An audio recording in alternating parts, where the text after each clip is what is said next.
దేశానికి సంక్షేమం పరిచయం చేసిన మహోన్నత వ్యక్తి స్వర్గీయ నందమూరి తారక రామారావు అని, తెలుగు జాతికి దిక్చూచిగా నేటికి ఆయన ఉన్నారని దర్శి నియోజకవర్గ Telugu Desam party in charge doctor Gottipati Lakshmi అన్నారు.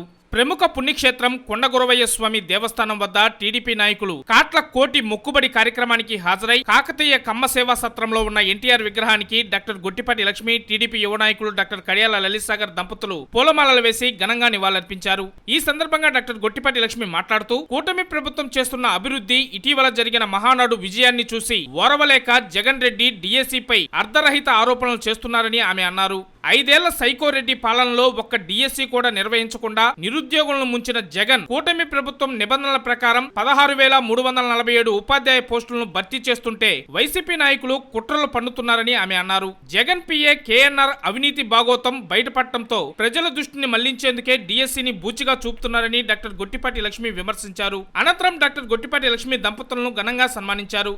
ఈ కార్యక్రమంలో టీడీపీ నాయకులు, పలువురు కూటమి శ్రేణులు తదితరులు ఈ కార్యక్రమంలో పాల్గొన్నారు.